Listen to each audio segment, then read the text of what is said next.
Ilmu Pranoto Mongso itu juga bukan karena saya ngerti Pak Harto, ya enggak. Cuman ketika saya ngobrol sama Pak Harto, saya melihat ada 2 poin itu yang paling menjadi landasan dia di dalam memerintah. Tapi keawetannya Pak Harto 32 tahun itu juga tidak semata-mata karena ilmu Pranoto Mongso dan ilmu Katuranggan, tetapi pasti variabel apapun asalnya dari 2 itu. Katuranggan itu artinya dia mengenali setiap yang bekerja bersamanya, calon menterinya piye, cocoke sopo, sak piturute, maka permanen. Maka setiap menteri dia selama Orde Baru dulu dikenal orang semuanya. Benci pun kayak apa tapi orang kenal. Sekarang tidak kenal toh. Menkominfo sopo? Orang ngerti toh gue? Orang ngerti saiki. Mensesnek sopo? Ono per Mensesnek. Aku jarang ngerti ono pora. Jadi sekarang itu sudah tidak ada artinya semua itu. Nah di zaman Pak Harto serius deh. Ilmu Katuranggan adalah mengenali watak setiap orang.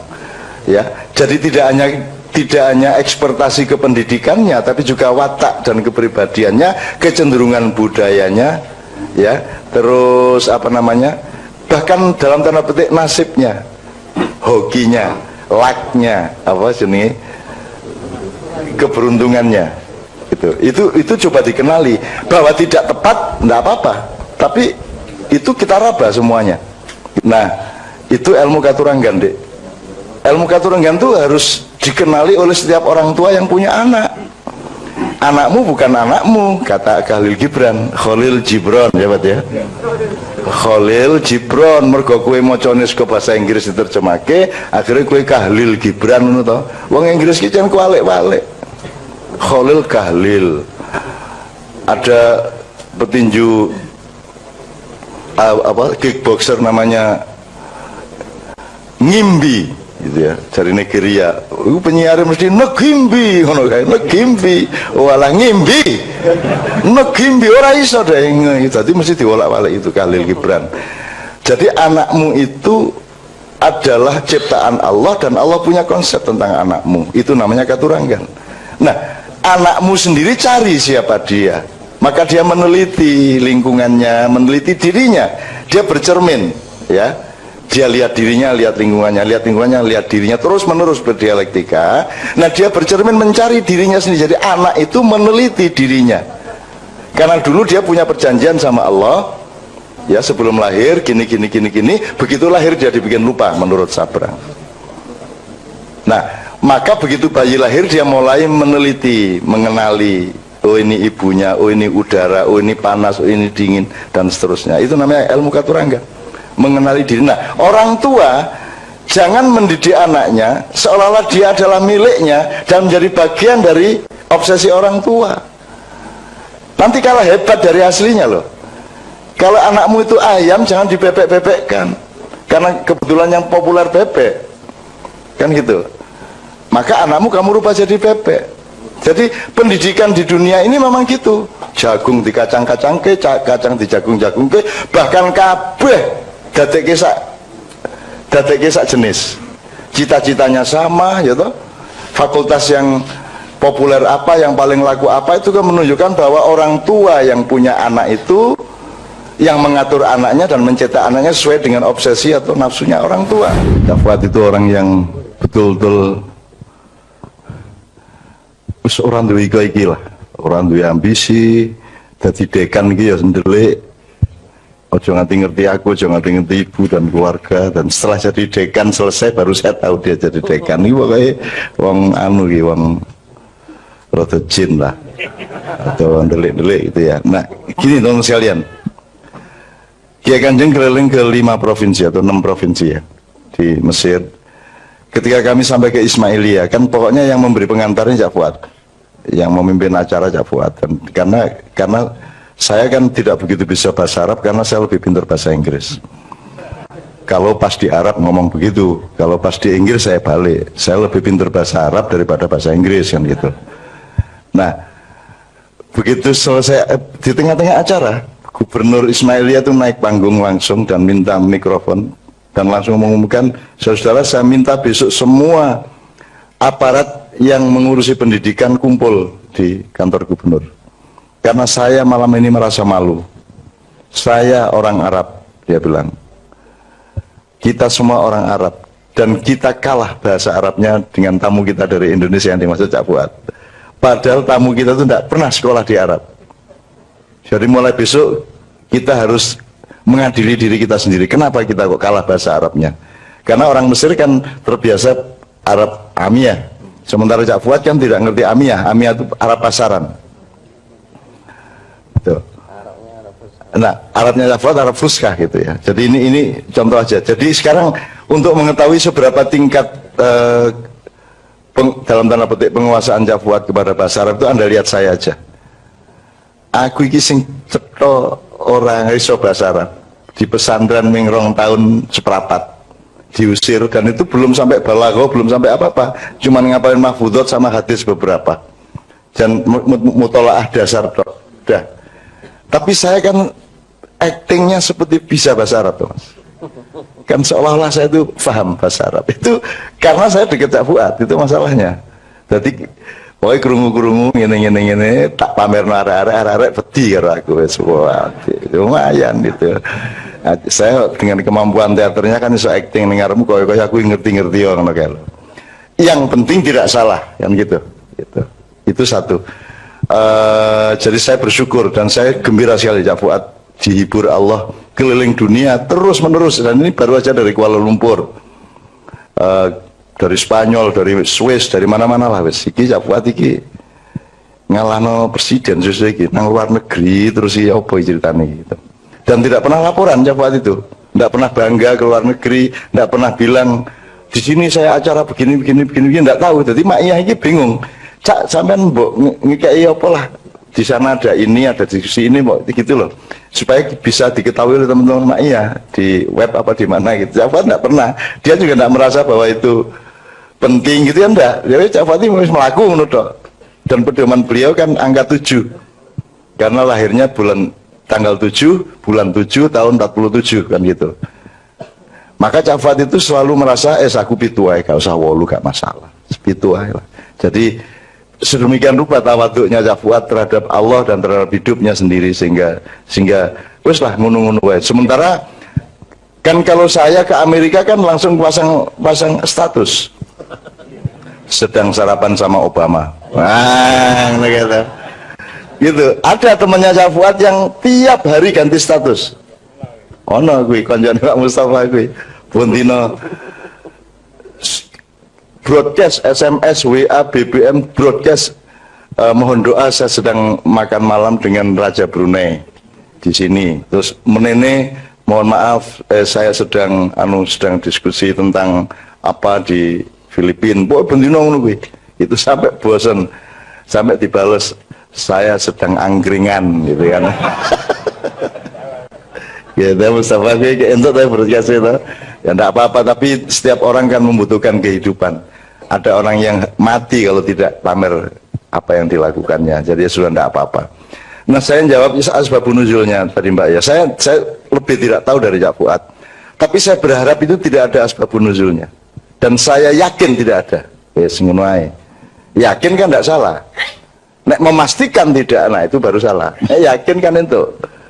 Dan berharap minimum, harap salah apa aku? Yakin kok.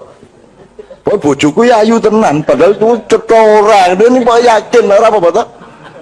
Kok guyu bojone elek mesti kayak. Maksud saya gini, Mbak. Mindset atau dasar firman itu bukan kasus-kasus empiris. Jadi asal-usulnya Allah berfirman itu karena dia mengatur kita, maka dia berfirman. Ada masalah apa tidak ada masalah? Maka yang ada asbabun nuzulnya itu kan hanya sebagian. Mungkin nggak ada 30%. Nggak ada 30%. Yang asal-usulnya dari peristiwa. Nabi Muhammad ngalamin ini, terus Allah ngasih firman. Gitu ya. Tapi yang katakanlah yang 70% enggak. Yes, Allah mau kok. Asbabun nuzulnya ya Allah sendiri, karena Allah mau gitu loh. Jadi menurut saya in kuntum tuhibbunallah tadi ya, saya lebih senang kalau tidak ada asbabun nuzulnya. Jadi Allah tidak reaktif. Kalau asbabun nuzul kan Allah reaktif. Misalnya At-Thaqafah Al-Madaniyah, ya. Piagam Madinah itu lahirnya semua pakai asbabun nuzul dalam tanda petik ya. Asbabul wurud ya, Pak ya. Ada bentrok, rembuk, perjanjian. Bentrok, rembuk, perjanjian. Ada masalah, rembuk, perjanjian sampai 47 pasal. Tapi semua berasal dari bentrok. Kalau Allah ya memang mau berfirman, tidak usah asbabun nuzul gitu loh. Nah, asbabun nuzul ini jangan jadi hantu juga teman-teman sekalian. Upama kowe ora ngerti asbabun nuzul ya ora apa-apa. Apa kowe tuku soto kudu nyelidiki iki sing dodol soto jenenge sapa, agamane apa, kecambahe kulak ning ndi. Terus iki mangkok tuku ning Praga apa ning endi. Lah mati ora iso mangan kowe. Nek kowe nang warung dengan tafsir, nang warung tadabbur aja. Sing penting sehat pora, seger pora, sedep pora, margi pora, sehat pora kan ngono wae. Bah asal usulnya ramudeng. Begitu juga kepada Al-Qur'an. Boleh Anda begitu. Tidak harus mengerti segala macamnya. Anggut toh ahli tafsir juga tidak akan pernah bisa menafsirkan alif lam mim. Alif lam mim selalu diterjemahkan hanya Allah yang tahu. Ngono ta? Ya seru aku nek hanya Allah yang tahu. Wis mesti ae. Lah apa kata ahli tafsir barang nek ngono bicara. Ya ta? Ya sing ngerti nek. Ya ro aku ya jan ya ro rek. Nek wallahu alam ya ro kabeh. Iki Kanjeng ini ke Mesir angger mulai bahasa Arab sidik-sidik ya rada iso sidik sak kalimat dua kalimat ini jawabnya wong Mesir ya memang wallahu alam. Jadi aku takon bahasa Arab fuskah rada tertib.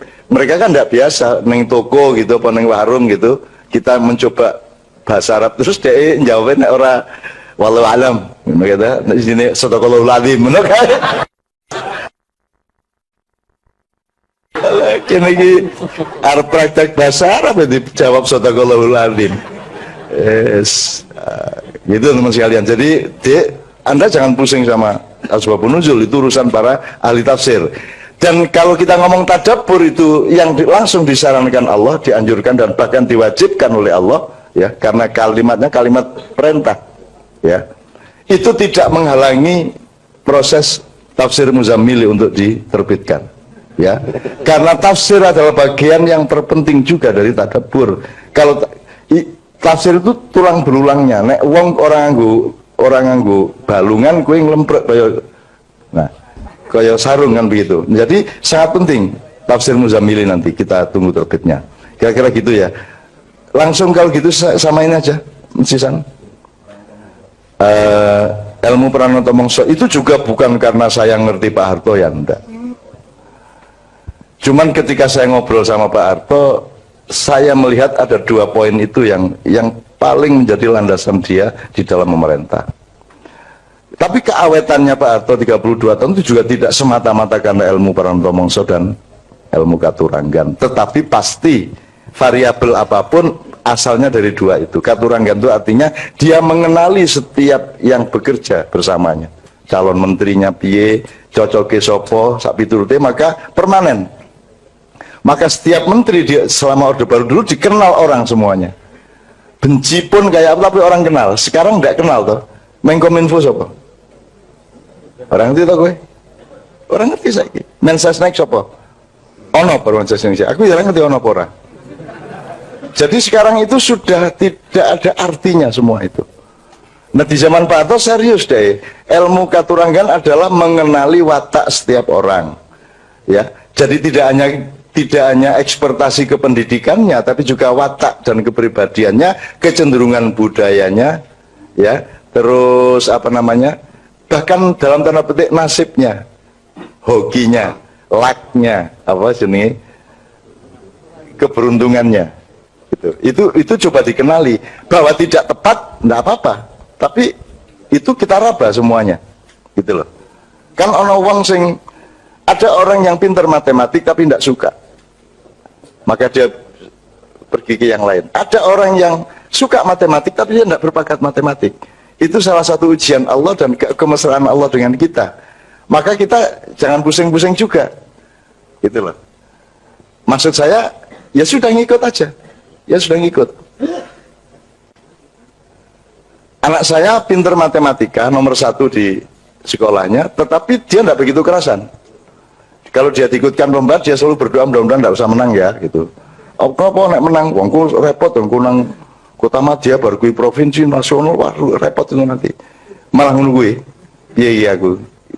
Jadi aku arep bangga sidik ora iso. Siapa ranking 1? Aku takon, kalau bisa jangan saya lah. Menungguin jawab anakku. Coba kan. Nomor 1 saya, lah jadi wong tua ya sok-sok pengen bangga-bangga sidik. Tapi saya juga senang dengan jawaban itu. Ternyata dia berdaulat atas kehidupannya.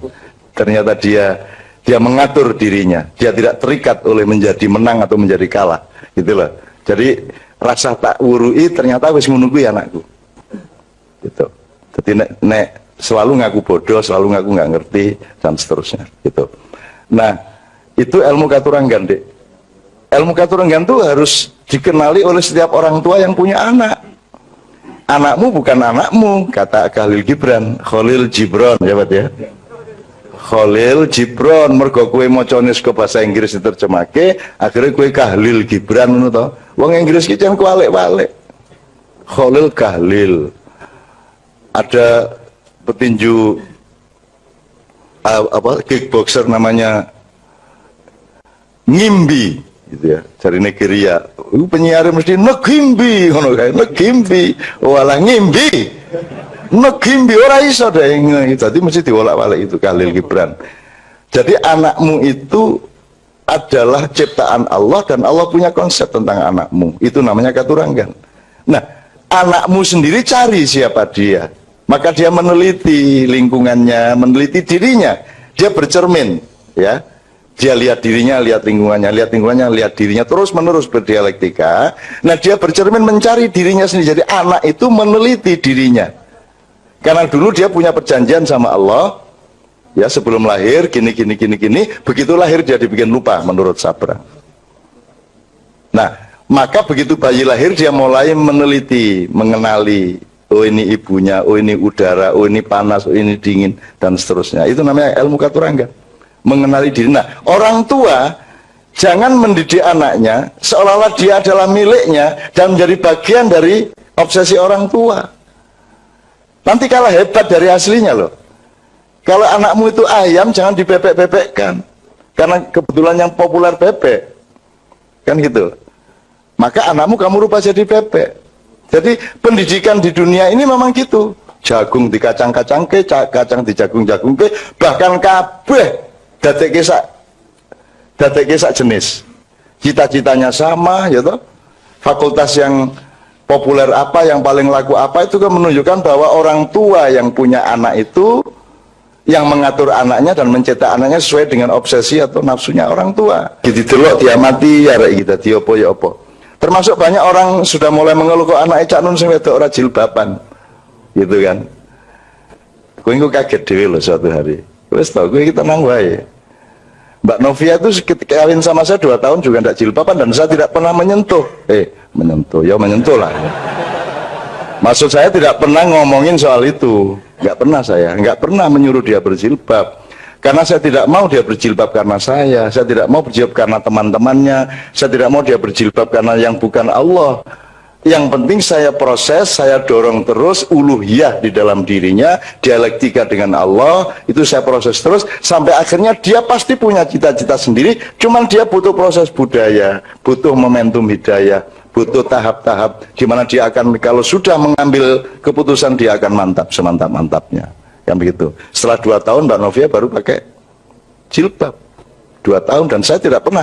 Ketika dia pakai jilbab saya juga tenang aja, enggak pakai saya juga tenang aja. Biarin aja. Wong dia urusan sama Allah kok, sendiri kok, enggak sama saya kok gitu. Bahwa aku dionanake wong yang mengurangi dosa seperti Gus Dur tadi itu. Kalau belok sedikit ke Gus Dur, teman-teman sekalian, saya bersyukur bahwa saya itu orang yang mungkin sangat lemah ya dibanding Gus Dur. Gus Dur orang yang sangat kuat. Saya itu orang lemah. Hati saya lemah gitu ya. Jadi saya tidak kuat menanggung seperti yang ditanggung oleh Gus Dur. Gus Dur itu tidak hanya difitnah orang, tapi dibesar-besarkan melebihi dirinya. Gitu loh. Jadi kasihan juga sama Gus Dur saya. Dan ini kudu ngono kuwi, ning kok konok-konok ke. Ini tak buka oke banget jane. Mesake jane Gus Dur. Jadi aku sering sowan. Gosak no sampean niku gosak ngono. Dia pasti gede-gede kira karu-karuan. Sudahlah, orang itu tidak ada gede, tidak ada kecil. Semono ya, semono ora masalah, dan itu tidak berarti Anda lebih kecil dari orang lain. Itu loh. Ulo sawo karo ular kobra ya dewe-dewe, orang njur kok bandingke. Orang njur nek wedhus kalah gede karo gajah. Ya ora gajah ya semono kuwi, wedhus ya semono kuwi. Wong kowe laler sama macan aja menang laler kok. Aja njur bagusi kowe dadi macan, aku macan. Nek kowe dileboni laler motor, aku ingin nangkep laler siji wae ra iso. Ayo nek ono kapan-kapan perlombaan po. Kontes menangkap lalat, mesti ono pemenangnya to. Ngene, syaratnya nganggo lono dik ngene iki.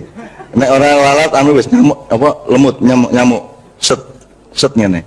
Karena saya melihat pertunjukan itu dulu, saya pernah melihat pertunjukan kakek saya yang dari ibu itu nyekeli lamuk ini, tes kena ini, apa tenan nganti saiki aku ngene gak kena malah kena anune bojoku. Alah itu. Yesus. Betul. Aku ngomong saru tapi hasilnya seneng banget. Yang penting apa yang keluar dari dubur atau dari knalpot itu yang menunjukkan mesin itu sehat apa tidak. Oke ya. Terus ilmu katuranggan sudah. Terus Pranoto Mongso itu sebenarnya angon kahanan deh. Itu mongso itu kan musim. Yang dimaksud musim itu Anda ikut musim apa Anda mengendalikan musim? Nah Pak Harto mengendalikan musim. Setiap presiden sebenarnya berada pada posisi mengendalikan musim. Dia yang bikin musim.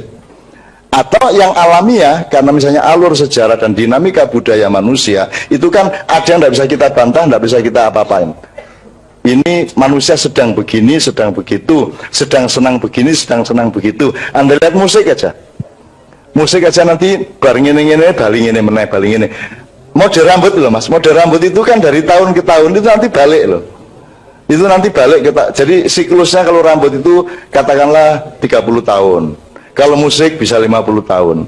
Jadi pada tahun ke-50 dia balik ke seperti 50 tahun sebelumnya. Itu yang namanya Pranoto Mongso. Kita mengenali siklus alam dalam kebudayaan, siklus kebudayaan di dalam politik. Nah, karena Anda harus mengambil keputusan-keputusan politik, maka Anda harus mengenali siklus budaya, siklus alam dan seterusnya. Nah, itu yang disebut Pranoto Mongso. Nah, ini tidak harus baik. Maksud saya, ilmu katuranggan bisa untuk keburukan, juga bisa untuk kebaikan. Pranoto Mongso juga bisa untuk baik, bisa untuk buruk. Sekarang ini pemegang katuranggan dan Pranoto Mongso bukan presiden. Presiden tidak punya 100% kuasa seperti Pak Harto. Kalau Pak Harto dulu betul-betul dia yang menentukan.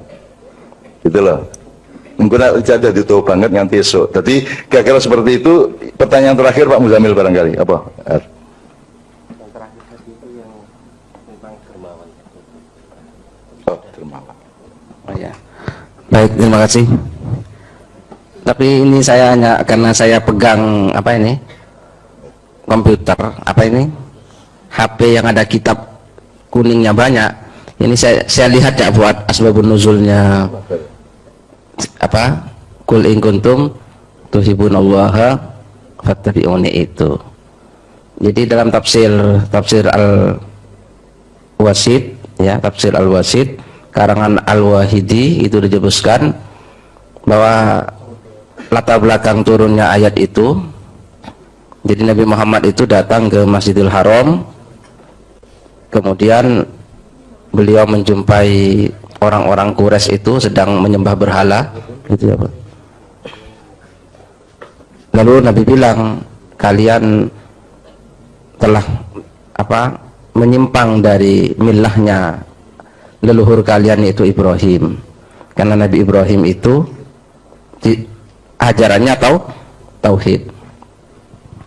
Nah, maka orang-orang Quraisy menjawab, saya Muhammad menyembah berhala ini karena saya cinta kepada Allah. Gitu. Itu jawaban orang Quraisy. Maka turunlah ayat Qul in kuntum tuhibbunallaha fattabi'uni. Katakanlah Muhammad, jika kalian benar-benar mencintai Allah, maka ikutilah aku, yaitu Nabi Muhammad. Itu di situ begitu ya asbabun nuzulnya. Tapi ada dua pendapat. Pendapat kedua di situ disebutkan orang Yahudi. Jadi orang Yahudi mengaku sebagai anaknya Allah, abna Allah wa ahibbahu, dan orang-orang yang dicintai dan mencintai Allah, tapi tidak mau beriman kepada Nabi Muhammad. Maka turun ayat itu. Jadi ada dua pendapat tentang asbabun nuzul itu. Tapi ini teman-teman semua yang sangat menarik ini. Bukan berarti saya kok lebih tahu daripada Cak Fuad gitu ya. Ini karena saya pegang apa? Pegang hidup kuning gitu ya. Nah, ini yang menarik, ini pelajaran yang sangat berarti dari Cak Fuad gitu ya. Jadi saya ini luar biasa Cak Fuad ini. Itulah. Gini, saya Cak Fuad ini kalau dulu ini Imam Malik gitu ya. Sebenarnya Cak Fuad saya yakin bukan karena tidak tahu ya. Gitu ya. Tapi beliau meniru Imam Malik. Imam Malik itu kan paling alimnya ulama Madinah gitu ya. Imam Malik itu sering kalau ditanya bilang nggak tahu. Nah coba, saya nggak tahu. Maksudnya Imam Malik itu mengajari orang supaya orang itu meskipun tahu tidak merasa tahu. Gitu loh. Saya kira Cak Fuad bukan nggak tahu, hanya Cak Fuad meniru Imam Malik. Gitu ya. Gitu ya. Lalu Imam Malik sering didatangi orang, ditanya, nggak tahu, kamu tanya sama orang lain saja. Nah gitu loh. Bahkan pernah satu saat Imam Malik itu ditanya oleh orang 48 pertanyaan. Coba bayangkan. Akhirnya Imam Malik menjawab berapa? Apa dijawab semua? Ternyata yang dijawab hanya berapa? 48 ya. Yang dijawab hanya 16. Sisanya berapa? 32 Imam Malik bilang tidak tahu. Loh, gimana Imam Malik? Saya tidak tahu yang 32 itu. Nah bayangkan seorang alimnya seperti Imam Malik menjawab tidak tahu. Nah itu saya kira Cak Fuad gitu ya, bukan tidak tahu beliau gitu ya, tapi meniru Imam Malik gitu ya. Dan Imam Malik seperti itu. Nah jadi besok kalau sampai tanya sama saya jawab tidak tahu juga, berarti saya niru Imam Malik juga. Nah itu nah Imam Malik ini, Imam Malik bin Anas al-Maliki itu ya. Ya begini masalah kedermawanan itu apa, kedermawanan ya. Ya memang yang disebut dermawan itu bukan karena memberi untuk mendapatkan yang lebih, iya, termasuk tidak apa ya, memberi kesempatan kepada orang lain, itu kedermawanan gitu ya. Al-isar, isar itu mengalah itu orang yang dermawan. Jadi kalau sampean antri gitu ya, terus karena melihat ada ibu-ibu atau siapa yang lebih berhak lebih dulu dari sampean nggak usah ngasih uang sama dia kan, tapi sampean mengalah, oh ya sudah lebih dulu, itu juga bagian. Terus sampean kalau dermawan juga kalau naik mobil pelan biar yang lain nyalip semua, nah itu dermawan juga itu. Ini lebih terburu-buru daripada saya. Nah itu ya, itu juga dermawan. Jadi itu mengalah itu juga dermawan. Jadi tidak harus dengan memberi. Oke, kalau urusan dermawan dan sedekah Pak Mustafa orangnya gitu ya. Karena memang Pak Mustafa yang paling banyak bersedekah kepada kita, memberikan apa saja, dan kita cukup dengan bermodalkan pendengaran yang tajam. Sebelum Pak Mus, saya nyambungkan dengan beberapa diskusi teman-teman di Nahdlatul Muhammadiyin malam Kamis kemarin, diskusi yang ke-245. Ada kaitannya dengan apa yang kita perbincangkan malam hari ini. Teman-teman kemarin diskusinya tentang dilarang istiqomah di sembarang tempat gitu ya. Kita kemarin menangkap bahwa ada gejala saat ini gagal move on atau statis atau mandek itu dianggap sebagai bentuk istiqomah gitu. Sehingga yang seharusnya bukan harga mati diharga matikan, yang seharusnya itu bisa lebih dinamis dan menemukan bentuk baru yang lebih tepat justru dimampatkan atau dimandekkan gitu. Teman-teman kemarin menyimpulkan bahwa jalan yang dirintis atau dibuat oleh para pendahulu kita atau para ulama, entah para leluhur dan lain sebagainya untuk menuju ke Allah itu sudah diketahui dan dipelajari oleh musuh-musuh Islam, sehingga di sepanjang jalan itu dipasang jebakan-jebakan, dibuat jalan-jalan palsu sehingga kita kesulitan untuk menemukan jalan yang sesungguhnya dibuat itu. Maka disitulah yang disebut dengan istiqomah untuk tetap berijtihad, istiqomah untuk tetap mencari sesuai dengan kedaulatan kita, dengan cinta itu. Maka apapun yang saat ini sepertinya sudah matang dan sudah mandek, membuka ruang kemungkinan bagi kita untuk menemukan sesuatu yang baru, terus untuk mencari yang baru, dan itu bukan berarti tidak istiqomah. Istiqomah itu pada dasarnya, pada paradigmanya, tapi metodologi dan strategi harus tetap dinamis. Bahwa seorang penjual nasi goreng itu kalau tidak laku dagangannya, dia bisa beralih untuk jualan telur atau bisa buka bengkel sepeda gitu. Itu strategi. Tapi dasarnya atau paradigmanya adalah mengabdi pada Allah melalui kecukupan nafkah untuk anak istri. Tapi strateginya bisa berganti. Bahkan dalam segala macam urusan, kalau memang sesuatu itu sudah nggak tepat dan menimbulkan kemudaratan, bukan berarti istiqomah kita untuk tetap menjalaninya. Tidak ada yang harga mati, tapi harga hidup. Itu yang didiskusikan teman-teman kemarin, dan melalui tadabbur kalau di dalam Al-Quran itu di surat Muhammad justru, maka apakah mereka tidak mentadaburi Al-Quran, apakah hati mereka terkunci? Dikaitkannya tadabbur justru bukan dengan akal pikiran, tapi lebih ke hati. Kemudian di surat An-Nisa, maka apakah mereka tidak memperhatikan Al-Quran, atau apakah mereka tidak mentadaburi Al-Quran? Kalau kiranya Al-Quran itu bukan dari sisi Allah, tentulah mereka mendapat pertentangan yang banyak di dalamnya. Kita bisa lebih dalam menggali tentang makna tadabbur, tapi sebelumnya kita dengarkan dulu Oke teman-teman sekalian,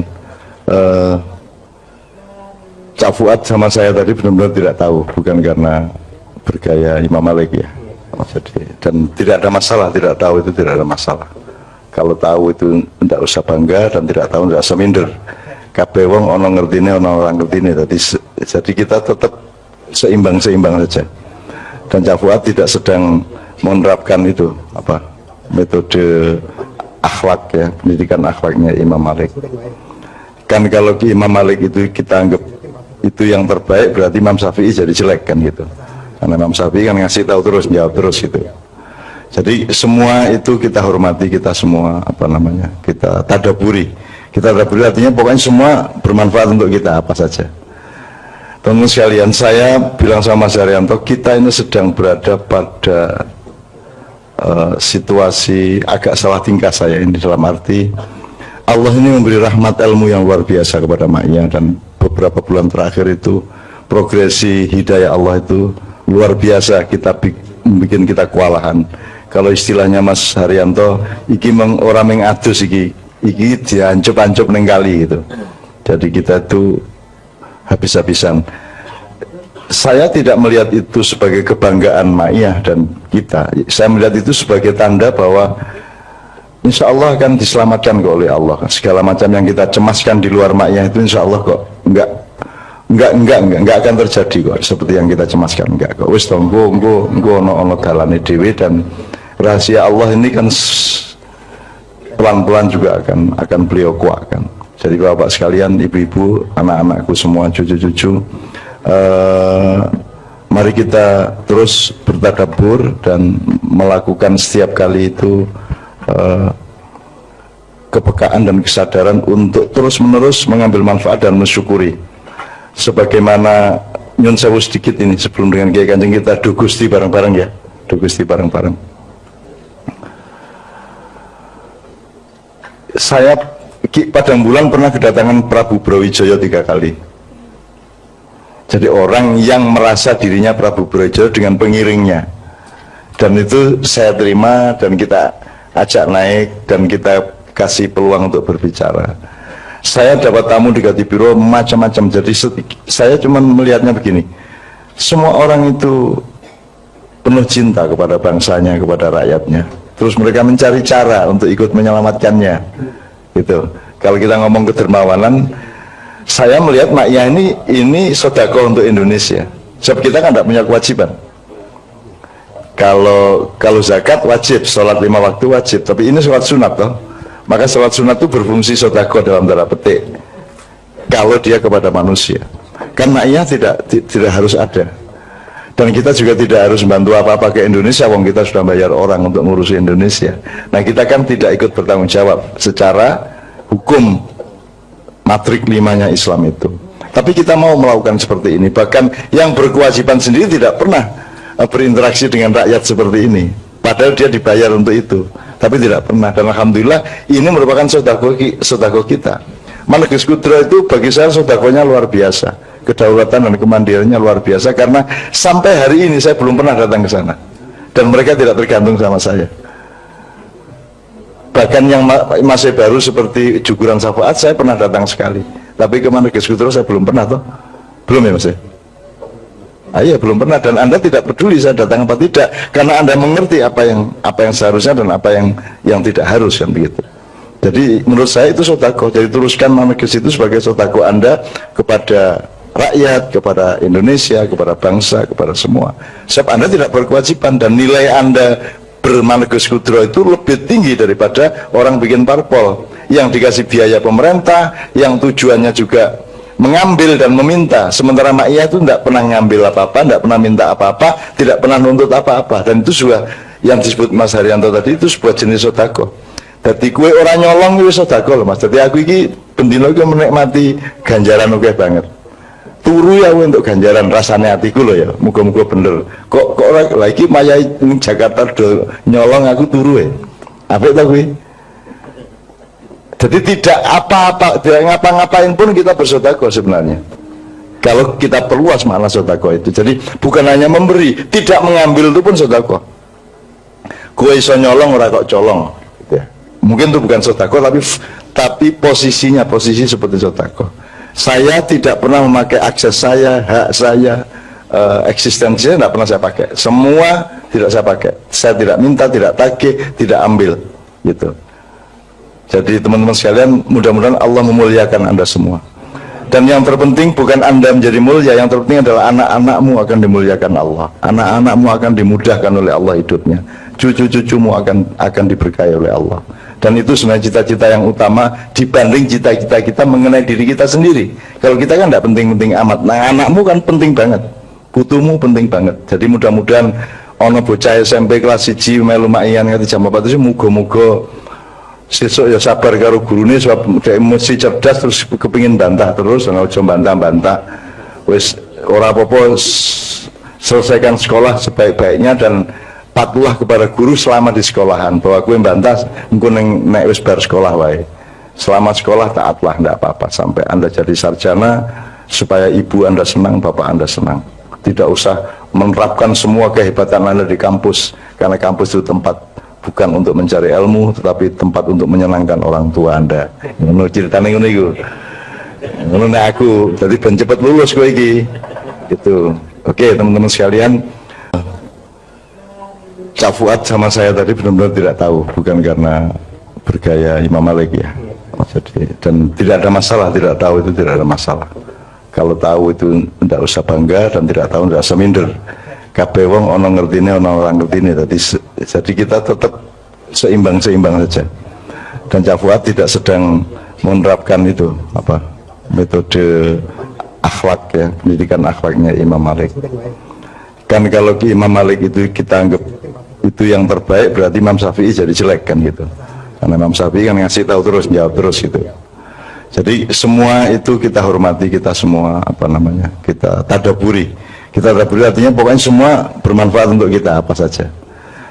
Teman-teman sekalian, saya bilang sama Mas Haryanto, kita ini sedang berada pada situasi agak salah tingkah saya ini, dalam arti Allah ini memberi rahmat ilmu yang luar biasa kepada ma'iyah, dan beberapa bulan terakhir itu progresi hidayah Allah itu luar biasa, bikin kita kewalahan. Kalau istilahnya Mas Haryanto, iki orang mengadus iki diancep-ancep neng kali gitu.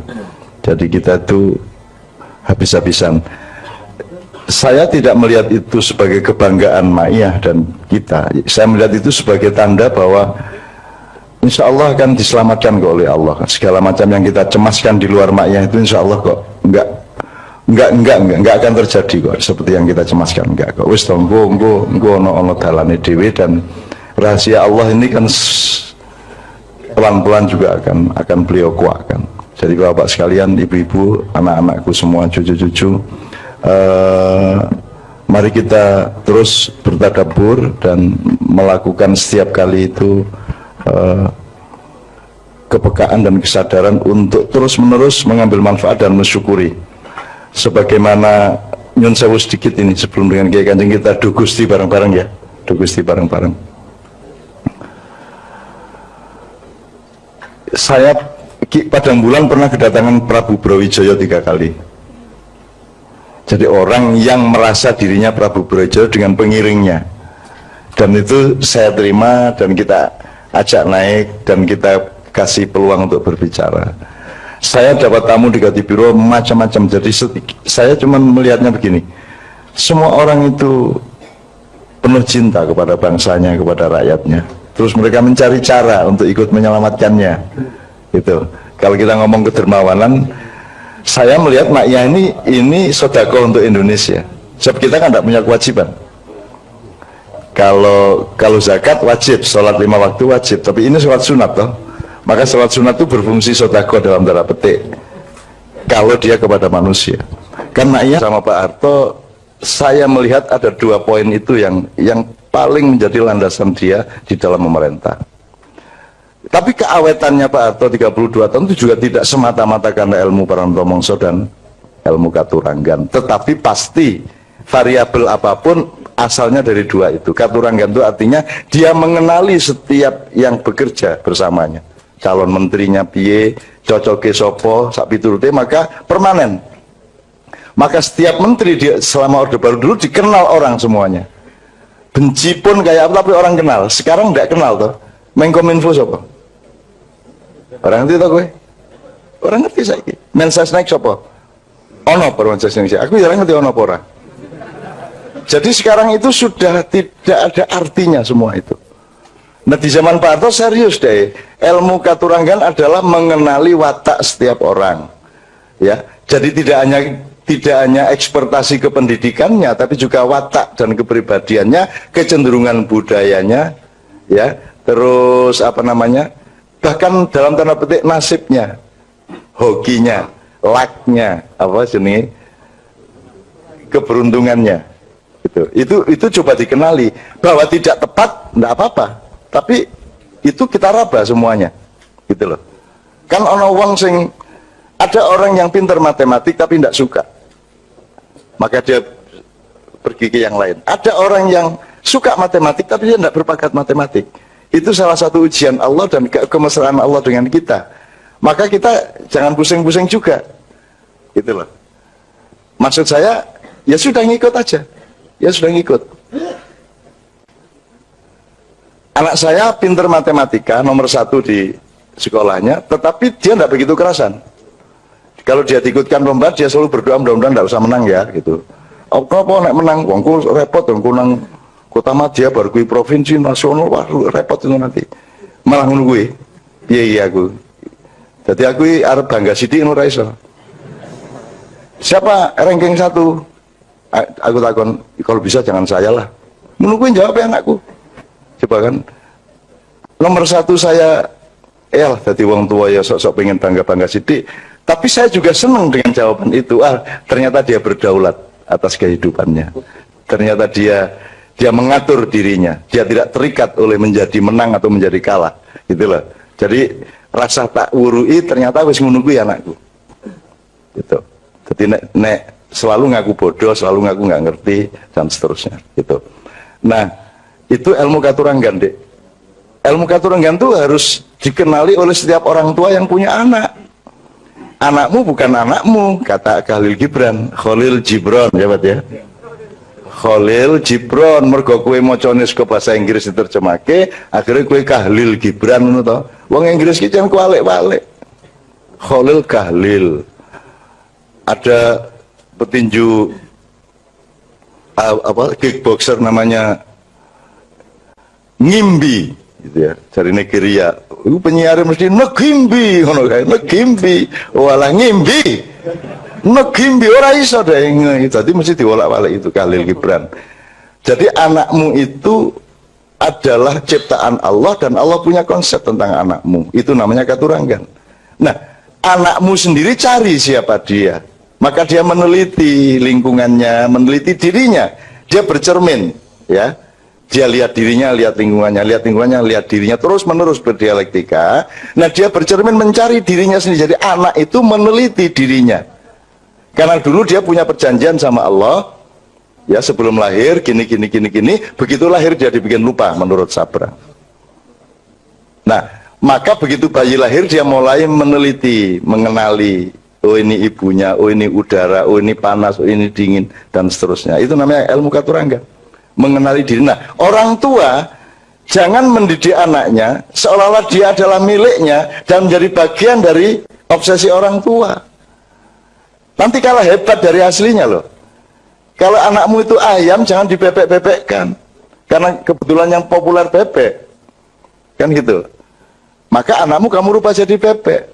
Jadi pendidikan di dunia ini memang gitu. Jagung di kacang-kacang ke, kacang di jagung-jagung ke, bahkan kabeh dadekke sak jenis. Cita-citanya sama, ya toh. Fakultas yang populer apa, yang paling laku apa, itu kan menunjukkan bahwa orang tua yang punya anak itu yang mengatur anaknya dan mencetak anaknya sesuai dengan obsesi atau nafsunya orang tua. Jadi delok diamati ya kita diopo ya opo. Termasuk banyak orang sudah mulai mengeluh kok anak cak nun sing wedok ora jilbaban. Gitu kan. Kowe engko kaget dhewe lho suatu hari. Wis tau kowe iki tenang wae. Mbak Novia itu ketika kawin sama saya 2 tahun juga tidak jilbaban dan saya tidak pernah menyentuh. Menyentuh lah. Maksud saya tidak pernah ngomongin soal itu. Nggak pernah saya, nggak pernah menyuruh dia berjilbab. Karena saya tidak mau dia berjilbab karena saya tidak mau berjilbab karena teman-temannya, saya tidak mau dia berjilbab karena yang bukan Allah. Yang penting saya proses, saya dorong terus uluhiyah di dalam dirinya, dialektika dengan Allah, itu saya proses terus, sampai akhirnya dia pasti punya cita-cita sendiri, cuman dia butuh proses budaya, butuh momentum hidayah, butuh tahap-tahap di mana dia akan, kalau sudah mengambil keputusan dia akan mantap semantap-mantapnya, kan begitu. Setelah 2 tahun Mbak Novia baru pakai jilbab, 2 tahun, dan saya tidak pernah ketika dia pakai jilbab saya juga tenang aja, enggak pakai saya juga tenang aja, biarin aja. Wong dia urusan sama Allah kok sendiri, kok enggak sama saya kok gitu. Bahwa aku dionanake wong yang mengurangi dosa seperti Gus Dur tadi itu. Kalau belok sedikit ke Gus Dur, teman-teman sekalian, saya bersyukur bahwa saya itu orang yang mungkin sangat lemah ya dibanding Gus Dur. Gus Dur orang yang sangat kuat, saya itu orang lemah, hati saya lemah gitu ya. Jadi saya tidak kuat menanggung seperti yang ditanggung oleh Gus Dur. Gus Dur itu tidak hanya difitnah orang, tapi dibesar-besarkan melebihi dirinya. Gitu loh. Jadi kasihan juga sama Gus Dur saya. Dan ini kudu ngono kuwi, neng kok onok-onok ke. Ini tak buka oke banget jane. Mesake jane Gus Dur, dadi aku sering sowan. Gus sakno sampean niku Gus ngono. Dia harus digede-gede kira karu-karuan. Sudahlah, orang itu tidak ada gede, tidak ada kecil.